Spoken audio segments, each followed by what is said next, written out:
Assalamualaikum warahmatullahi wabarakatuh. Perkenalkan, nama saya Hawanika Swita, NIM di 600-200-110 dari kelas B, Prodi Teknik Industri Universitas Muhammadiyah Surakarta. Di sini saya akan menjelaskan mengenai proyek saya yang bertemakan Lumpur Lapindo di Sidoarjo. Sebelumnya, siapa sih pemilik dari PT Lapindo? PT Lapindo merupakan anak usaha dari PT Energi Mega Persada, perusahaan dalam grup bakery yang jadi kontraktor perjanjian kerja sama di Indonesia. Nah, apa sih lumpur lapindo itu?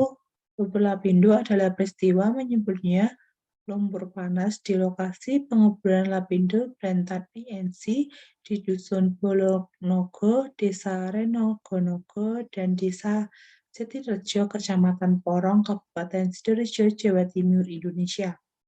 Semburan lumpur panas selama beberapa bulan ini menyebabkan tergenangnya kawasan permukiman, pertanian, dan perindustrian di 3 kecamatan di sekitarnya, serta mempengaruhi aktivitas perekonomian di Jawa Timur.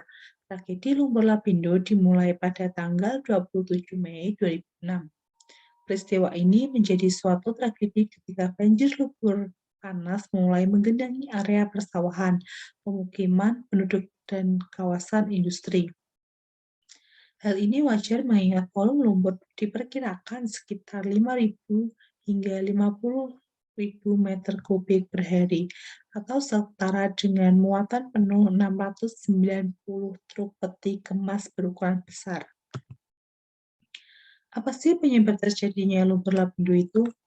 Pada awalnya, kedalaman sumur direncanakan hingga kedalaman 8.500 kaki atau sekitar 2.590 meter. Untuk mencapai formasi kunjung atau batu gamping, sumur tersebut akan dipasang selubung bor atau casing yang ukurannya bervariasi sesuai dengan kedalaman untuk mengantisipasi potensi circulation loss atau hilangnya lumpur dalam formasi, dan kick masuknya fluida formasi tersebut ke dalam sumur.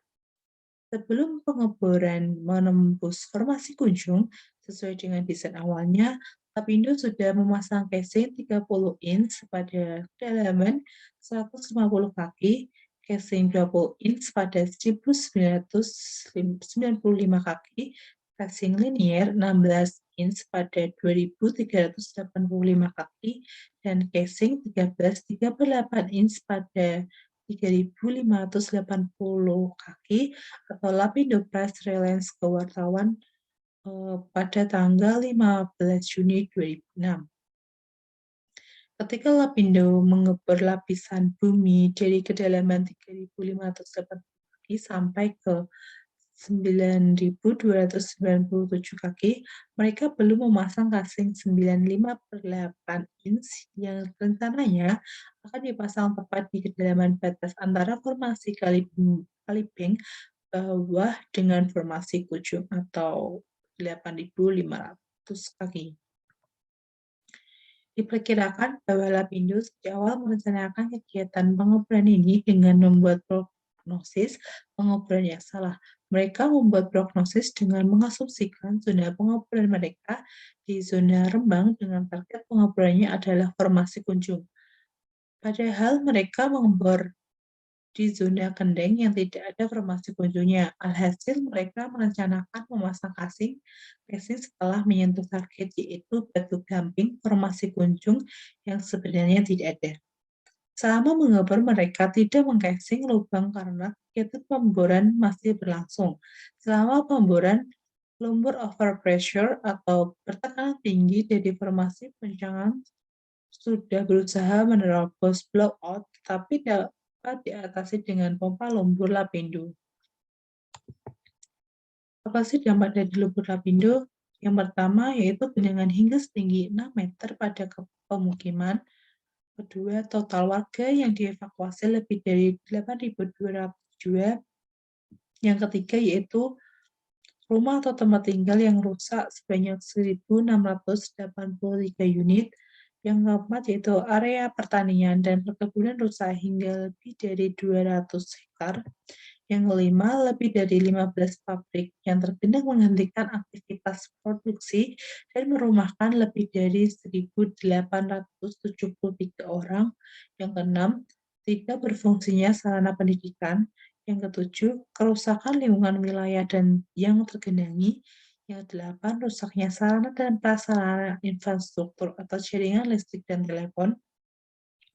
Yang kesembilan, yaitu terhambatnya ruas jalan tol Malang-Surabaya yang berakibatkan pula terhadap aktivitas produksi di kawasan Ngoro, Mojokerto, dan Pasuruan yang selama ini merupakan salah satu kawasan industri utama di Jawa Timur.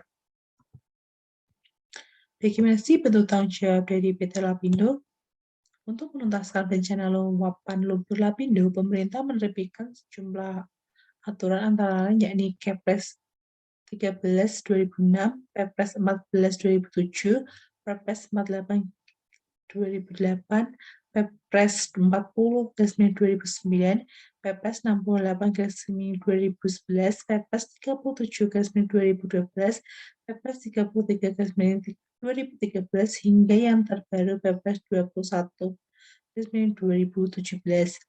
Hampir semua peraturan Presiden menegaskan tugas Badan Penanggulangan Lumpur Lapindo atau BPLS, perluasan peta area terdampak atau PAT, dan model jual beli tanah dan bangunan yang tenggelam. Hanya pada Perpres 14/2007, Lapindo berkewajiban membeli aset warga yang tenggelam dan menjadi landasan pelaksanaan tanggung jawab sosial perusahaan yang diemban oleh pihak Lapindo. Berdasarkan Peraturan Presiden Nomor 37 Tahun 2013, LPI diwajibkan untuk membayar ganti rugi sebesar 3,81 triliun rupiah kepada korban yang masuk dalam peta area terdampak atau PAT. Namun, BPK menyebut karena LPI merupakan perusahaan swasta asing, maka perusahaan tidak dapat melakukan jual beli tanah secara langsung. Oleh karena itu, LPI menunjuk MLC sebagai kuasanya. Selanjutnya, keduanya akan disebut sebagai LPI atau MLC. Akan tetapi, hingga tahun 2013, LPI atau MLC baru mengeluarkan dana ganti rugi kepada korban sebesar 3,03 triliun rupiah.